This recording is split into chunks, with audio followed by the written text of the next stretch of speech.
Okay, I don't know about you guys, but I could not wait to read chapter 5. So I'm back outside. It's kind of warm out today, but I found a nice shady spot. So, chapter 5 says, "Who is the dark-haired one?" "Do you really think anyone will come tonight?" Ellen asked nervously, turning to Anne-Marie in the bedroom. "Your father doesn't think so." "Of course not. They're always threatening stuff. They just like to scare people." Anne-Marie took her nightgown from a hook in the closet. "Anyway, if they did, it would give me a chance to practice acting. I just pretend to be Lise. I wish I were taller, though." Ellen stood on tiptoes, trying to make herself real tall. She laughed at herself, and her voice was more relaxed. "You were great as the Dark Queen in the school play last year," Anne-Marie told her. "You should be an actress when you grow up." "My father wants me to be a teacher. He wants everyone to be a teacher, just like him. But maybe I could convince him that I should go to acting school." Ellen stood on tiptoes again and made an impetuous gesture with her arm. "I am the Dark Queen," she intoned dramatically. "I have come to command the night." "You should try saying, 'I am Lise Johansson,'" Anne-Marie said, grinning. "If you told the Nazis that you were the Dark Queen, they'd haul you off to a mental institution." Ellen dropped her actress pose and sat down, with her legs circled around her on the bed. "They won't really come here, do you think?" she asked again. Anne-Marie shook her head. "Not in a million years." She picked up her hairbrush. The girls found themselves whispering as they got ready for bed. There was no need really to whisper. They were, after all, supposed to be normal sisters, and Papa said they could giggle and talk, and the bedroom door was closed. But the night, it just seemed somehow very different from a normal night, and so they whispered. "How did your sister die, Anne-Marie?" Ellen asked suddenly. "I remember when it happened, and I remember the funeral. It was the only time I'd ever been in a Lutheran church, but I never knew what happened." "I don't know exactly," Anne-Marie confessed. "She and Peter were out somewhere together, and there was a telephone call that there had been an accident, and Mama and Papa rushed to the hospital. Remember, your mom came and stayed with me. And Kirsty? Kirsty was already asleep, and she slept right through everything. She was so little then. I stayed up, and I was with your mother in the living room when my parents came home in the middle of the night. They told me that Lise had died." "I remember it was raining," Ellen said sadly. "It was still raining the next morning when Mama told me. Mama was crying, and the rain made it seem as if the whole world was crying." Anne-Marie finished brushing her long hair and handed her hairbrush to her best friend.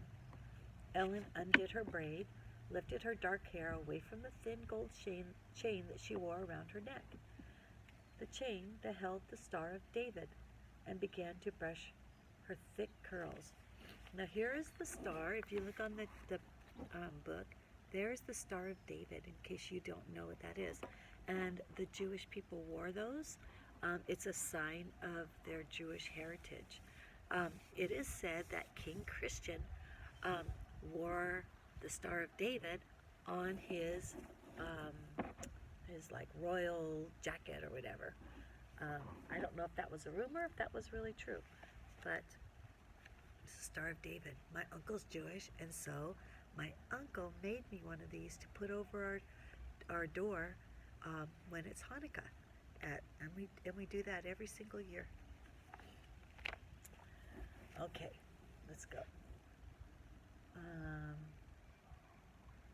Anne-Marie finished brushing her hair and handed the hairbrush to her best friend. "I think it was partly because of the rain," they said, "that she was hit by a car, and I suppose the streets were slippery, and it was getting dark, and maybe the driver just couldn't see." Anne-Marie went on, remembering Papa looked so angry, He made one hand into a fist and he kept pounding it into the other hand. I remember the noise of it. Slam, slam, slam. Together they got into the wide bed and they pulled up their covers. Anne-Marie blew out the candle and drew the dark curtains aside so that the open window near the bed let in some air. See that blue trunk in the corner? She said, pointing through the darkness. Lots of Lisa's things are in there, even her wedding dress. Mama and Papa, they never look at those things, not since the day they packed them away. Ellen sighed. She would have looked so beautiful in her wedding dress. She had such a pretty smile. I used to pretend that she was my sister, too. She would have liked that, Anne-Marie told her. She loved you. That's the worst thing in the world, Ellen whispered. To be dead, so young. I wouldn't want the Germans to take my family away, to make us live someplace else. But still, it wouldn't be as bad as being dead. Anne-Marie leaned over and hugged her. They won't take you away, she said. Not your parents either. Papa promised they were safe, and he always keeps his promises. You are quite safe here with us. And for a while they continued to murmur in the dark, but the murmurs were interrupted by yawns, and Ellen's voice stopped, and she turned over, and in a minute her breathing was quiet and slow. Anne-Marie stared at the window, where the sky was outlined, and a tree branch moved slightly in the breeze.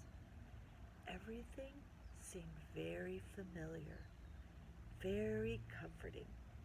Dangers were no more than just odd imaginings, like ghost stories that children make up to frighten one another. Things that couldn't possibly happen. Anne-Marie felt completely safe here, in her own home,